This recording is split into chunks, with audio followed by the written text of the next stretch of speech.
Este es el episodio 14 de Timori, un podcast de última hora en el que buscamos explicar un tema, profundizar sobre un hecho o una historia que nos permita entender el Paraguay que vivimos hoy. Soy Lida Duarte. En esta edición abordamos los nuevos planes que tiene el gobierno para el sistema de jubilaciones y pensiones, así como de los servicios de salud que ofrece el Instituto de Previsión Social.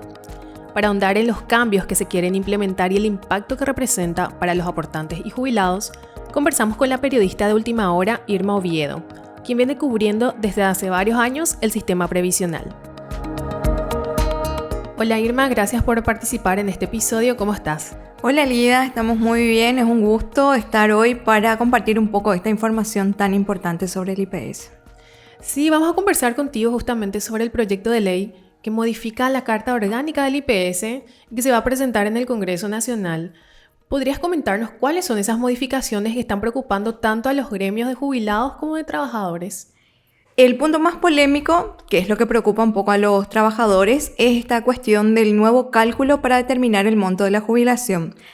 Actualmente, ahora se toma el promedio de salario de los últimos 36 meses o de 3 años de vida laboral, pero se busca eso elevar a 120 meses, o sea, a 10 años. Entonces, ¿qué significa eso?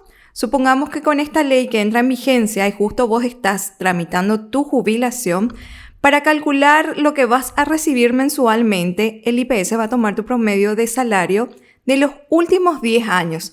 Es decir, por ejemplo, si vos tuviste un aumento por un ascenso, estás como jefa desde hace 3 o 5 años, al promediar con los años anteriores, vas a recibir ahora por tu jubilación mucho menos de lo que estabas ganando últimamente, porque pasa de 36 meses a 120 meses para hacer el promedio. Es mucho el tiempo que se utiliza para el cálculo. Pero supongamos que nunca tuviste un aumento y estabas ganando el salario mínimo, tu jubilación también va a ser menor, porque hace 10 años el mínimo estaba apenas 1.824.000 guaraníes. Y eso fue subiendo gradualmente conforme a la inflación, pero no en la medida histórica que exige el sector de los trabajadores para poder equilibrar un poco este tema de los ingresos con el costo de vida actualmente. Allí va a tener un impacto. Por ello, los gremios de jubilados y trabajadores están rechazando este cambio y de hecho, la Unión Nacional de Jubilados del IPS prepara una manifestación para este jueves a las 9 horas frente a la Caja Central. ¿Y este proyecto a quiénes contempla, Irma? ¿Son quienes van a empezar una vida laboral e iniciar, digamos, los aportes al IPS, o ya contempla a quienes ya estamos aportando desde hace varios años? Sobre este punto había incertidumbre, porque en principio se pensaba que iba a afectar a los nuevos trabajadores que empiecen a aportar. Pero hace poco la gerente de prestaciones económicas del IPS, Vanessa Cubas, dijo que incluye también a quienes ya están aportando actualmente. Entonces, en ese punto el IPS habla de un derecho en expectativa en el caso de los aportantes y por eso los incluye en la medida que reconoce como un derecho adquirido recién cuando la persona se jubila.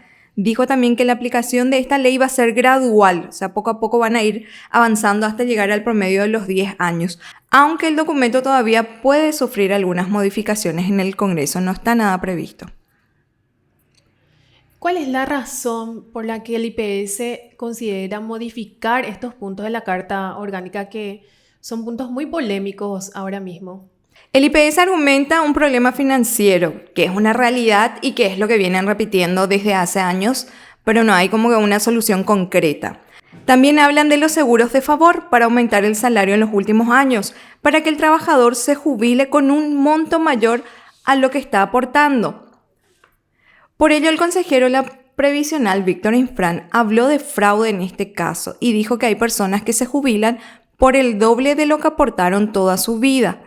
En este punto, las autoridades dicen que de esta manera se está gastando la renta en las reservas que tiene la previsional y de seguir así se va a quedar sin fondo para los futuros jubilados. Ellos están hablando que se está gastando 51 millones de dólares mensuales, que generan un desequilibrio negativo respecto a los ingresos debido a estos seguros de favor. Y para saber un poco a quiénes alcanza este impacto y tener en cuenta cuando uno se jubila, ¿verdad? Para que también pueda hacer sus cálculos.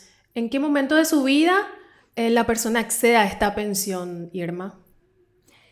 Primeramente hay que entender un poco que esto de la jubilación es un derecho, ¿verdad? Para poder cubrir nuestros costos básicos en esta última etapa de la vida que en esencia está pensada para tener una vejez digna, con recursos que te puedan permitir costear tu vida. Y en ese sentido hay 3 opciones de jubilaciones y se deben cumplir 3 requisitos: edad, antigüedad, que se refiere a los años de aporte, y el retiro de la actividad laboral. Esto es importante porque la jubilación representa eso, retirarse completamente de la actividad laboral. Estos 3 requisitos deben cumplirse a la par. Lo que importa principalmente no son los años de aporte, que muchas veces ya se cumple con todo ese aporte que uno lleva como trabajador, pero lo importante aquí es la edad del trabajador. Por ello, para acceder a la jubilación, luego de varios años de aportes en IPS, en el primer caso, podés cumplir 55 años de edad y tener 30 años de aporte. Y la persona se jubila de manera voluntaria a esta edad con el 80% de su salario. Cada año que pasa, si pensás cumplir o tenés más años de aporte, 31 años de aporte con 56 años de edad, va a subir 4% más. Por ejemplo, si te jubilas con 56 años y 30 años de aporte, te vas con el 84%. Y así sucesivamente va aumentando hasta el momento que vos decidas retirarte. Acá hay que dejar claro, no es que cuando cumplís 60 años, en tu haber jubilatorio queda al 100%, no, sino que figura el año en el que te vas. Y en el segundo caso es haber cumplido 60 años de edad y tener 25 años de aporte y te vas con el 100% del salario. Esta sí es una jubilación obligatoria y tiene en cuenta la cuestión de los 60 años de edad y un aporte mínimo de 25 años. Las otras son voluntarias prácticamente, junto con la final que voy a comentar, que el último, que es una propuesta sí que hay por los años de aporte de la gente que tiene, es tener 65 años de edad y cumplir 15 años de aporte y te jubilas con un 60%. Por cada trabajador y trabajadora, el IPS está recibiendo un aporte del 25.5% de su salario. Y si hablamos de solo salario mínimo, son unos 683.500 mensuales o casi $92. ¿En qué se gastan o invierten estos recursos en el IPS, Irma? Es mucho lo que recibe cada mes el IPS. El aporte del 25.5% se distribuye después. El 9% corresponde al trabajador y del 16.5% al empleador. De ese aporte, el 2.5% va al CENEPA del Ministerio de Salud y al SNPP del Ministerio de Trabajo. El resto, el 54.5%, va al Fondo de Jubilaciones, que aporte para la jubilación del trabajador, y el pago de jubilados y pensionados. El 39.13% va al Fondo de Salud y el 6.52% al Fondo Administrativo, que son los gastos relacionados con el personal administrativo y costos administrativos. Aquí es el problema del Fondo de Salud, que parece que va a un monto mayor, pero no logra dar esa cobertura en la salud necesaria tanto para el titular y todos sus beneficiarios. Aquí es el déficit que se presenta, porque desde aquí incluso sale también para el pago de salario del personal administrativo, en los médicos, enfermeras, el subsidio por reposos, por enfermedad, también incluye los gastos administrativos. También incluye la cuestión de reparaciones de ambulancias, equipos, la construcción de hospitales y un montón de cosas. El Fondo de Salud prácticamente cubre eso y es tan amplia la cuestión que no están logrando cumplir con todas las obligaciones que tiene. Incluso de este fondo sale la cuestión de la compra de los medicamentos. En este contexto de manejo financiero que mencionás, Irma, también persiste la queja de un pésimo servicio de salud en el IPS. Justamente como periodista estuviste revisando en estos últimos días cómo está la atención a los pacientes. ¿Qué pudiste encontrar en tus coberturas? Hace 12 años que estoy cubriendo el área y pareciera que el IPS no logra mejorar un poco la asistencia de salud a las personas. Empieza luego desde la cuestión del agendamiento, el acceso a los medicamentos, en lograr una fecha adecuada para los análisis laboratoriales, etc. Por ejemplo, en la última semana que hizo frío y bastante frío, pareciera que las autoridades del IPS han perdido un poco esta cuestión de empatía con los asegurados, a quienes siempre culpan de ciertos factores o de ciertas situaciones que pasan dentro de la previsional. Por ejemplo, la situación en el albergue, es un albergue provisorio que está allí al costadito en el patio del Hospital Central, que lo único que tiene son carpas transparentes. Estas carpas transparentes estaban prácticamente rotas, desgastadas, y con esa temperatura mínima de 6 grados a la madrugada era muy difícil resistir el frío, pese a que tenían 2 estufas y algunos se las ingeniaban con camping, frazadas o tomando mate, ¿verdad? Pero el IPS siempre pone excusa de que esto requiere un gasto excesivo para todos los familiares y es como que no le dan las condiciones porque requieren que el familiar esté allí, uno, para que haga los trámites laboratoriales, trámites admisionales, para que haga también la cuestión de ir a limpiarle al enfermo internado, de darle de comer o por supuesto también de comprar los medicamentos necesarios para estas personas internadas. Y necesitan no solamente de una persona, sino que 2, pero tampoco le dan las condiciones necesarias para que puedan estar un poco en mejores condiciones esperando en un albergue. El IPS tiene varios albergues, pero todos están llenos y es como que un tercero se montó allí afuera. Después de las publicaciones última hora, se dignaron un poco a cambiar las cortinas transparentes y poner una que ya evite que ingrese ese aire gélido que hacía que las personas no puedan descansar en estos días de friolía. Y en cuanto a las experiencias que recogiste de los pacientes, ¿cuáles de repente fueron las que más te indignaron o te llegaron, digamos? Me llamó mucho la atención, después de mucho tiempo, los pacientes con cáncer que deberían estar descansando y esperando de manera tranquila sus medicamentos, tuvieron que manifestarse. Y me llamó la atención esa sensación de rabia, de indignación que tenían estas personas que tienen un diagnóstico de cáncer y otros que ya están ya como que en una etapa crítica, por decirlo así. Y pese a estar en esa etapa crítica, ellos decían que querían vivir, que querían acceder a sus medicamentos. No solamente estaban indignados, sino que enojados.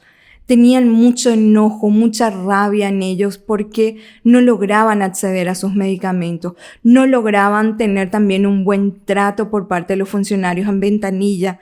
Una de las señoras, una de las pacientes lloró porque aparte del maltrato que reciben al no tener disponibilidad de medicamentos, también denunció que reciben maltrato por parte de los funcionarios. Y es muy indignante que para este tipo de enfermedades catastróficas el IPS no logre garantizar los medicamentos. Y por el otro lado, lo que más indignó es que, pese a tener un nuevo edificio dentro del predio del Hospital Central, en el que se encuentra el Centro de Atención Ambulatoria, en donde se hacen consultorios y análisis laboratoriales, mucha gente madruga para conseguir turnos de manera presencial porque los sistemas de agendamiento no funcionan, son deficientes y el análisis de laboratorio generalmente lo necesitas rápido y es muy costoso. Entonces estas personas madrugan, van y forman fila desde las 3 de la madrugada frente al centro de atención ambulatoria, no hay techo, no hay manera de resguardarse y no, pese a que las luces estaban prendidas y está allí el edificio, no permitían el ingreso de los asegurados con la excusa de que no tenemos personal que les pueda atender, no tenemos personal que pueda abrir. O sea, son excusas y muestran así un rostro muy deshumanizado hacia el asegurado. Y uno de los médicos habló del director de apoyo y servicios, dijo que no vayan tan temprano, pero la gente en su desesperación va temprano porque quiere acceder al estudio. Entonces, esos son los casos así que más me indignaron en esta semana. Las últimas semanas también se estuvo discutiendo lo que es el haber mínimo jubilatorio y la medida que ya tomó el Consejo de Administración del IPS sobre este monto, ya como una medida económica ante el problema financiero que están teniendo. ¿Cuál es el conflicto que rodea este haber mínimo, Irma?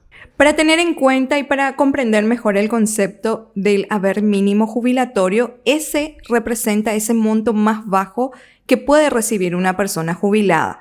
porque puede pasar que al calcularse solo sus aportes al IPS tendría una jubilación insuficiente para su subsistencia.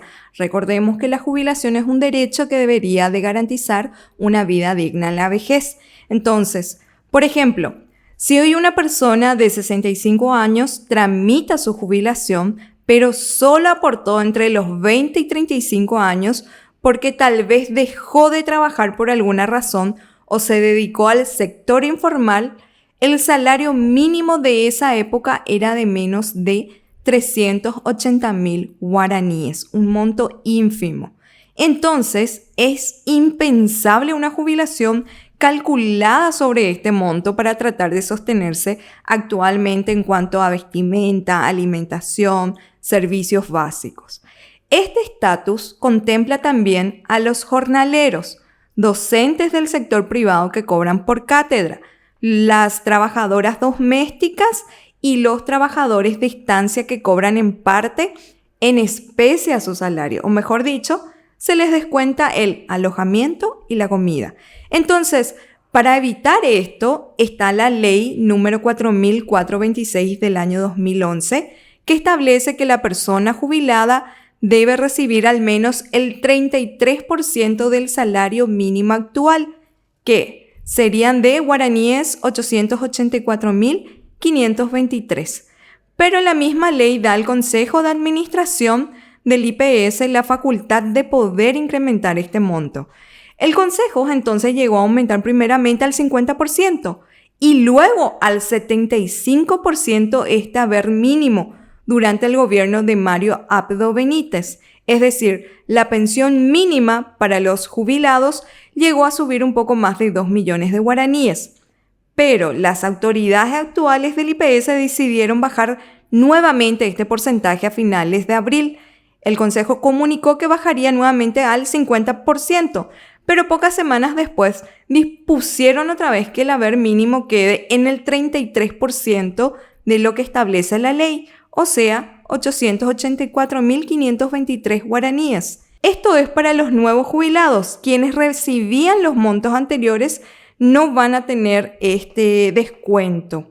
Pero no solamente tomaron esta medida, sino que además denunciaron en el Ministerio Público que el IPS perdió 135 millones de dólares por el aumento ilegal del 50 y 75% del haber mínimo. Según el IPS, de los 78.800 jubilados y pensionados, 20.664 perciben este haber mínimo jubilatorio. Para ampliar un poquito sobre lo que consideramos como jubilación, desde la Organización Internacional del Trabajo se promueve la protección social y en ese sentido hablan de la pensión universal. ¿En qué consiste esta pensión universal y qué experiencias hay? En esta pensión consiste un poco en el acceso automático a una pensión por parte de adultos mayores que no hayan tenido una jubilación por diversos factores. Pueden ser las amas de casa que dedicaron toda su vida al trabajo no remunerado o trabajadoras y trabajadores que se desempeñaron en el sector informal. Recordemos que la tasa de empleo informal en el Paraguay supera el 60%, es decir, son quienes no están inscriptos en el IPS y no van a tener una jubilación que les permita cubrir su costo de vida en la vejez. Este es un porcentaje muy alto. Entonces, en los países de la región como Argentina, Bolivia y Chile, tienen algún tipo de pensión universal, mientras que Paraguay establece pensiones para adultos mayores solo en situaciones de extrema pobreza y cada caso está sujeto a esa burocracia estatal. Pero en el Congreso se presentaron varios proyectos y se está trabajando en la unificación de las propuestas. Uno de los principales puntos establece el acceso automático a la pensión a las personas mayores de 65 años y el aumento al 50% del salario mínimo del dinero que se les va a entregar, ya que actualmente el Estado aporta solo 670.000 guaraníes a cada beneficiario, un monto muy ínfimo. Gracias, Irma, por compartir, todo tus conocimientos en lo que respecta al sistema de jubilaciones y pensiones y además de las experiencias que recogiste de los propios pacientes que están sufriendo, digamos, las carencias en el sistema de salud. Claro, por un lado es esta preocupación, ¿no?, de la jubilación y siempre esta queja constante del IPS. Esperemos que puedan mejorar en esta gestión. Gracias, Lida, por la invitación. Este episodio fue producido y conducido por Lida Duarte. Estuvo como invitada la periodista de Última Hora, Irma Oviedo. La edición de sonido corresponde a Renata Carballo. En la coordinación editorial estuvieron Hilda Rodríguez y Fernando Boxia. Nos pueden encontrar en todas las redes sociales de Última Hora, en nuestro sitio web www.ultimahora.com, así como en Spotify o en su plataforma de podcast de preferencia. Muchas gracias por escucharnos y hasta el próximo episodio.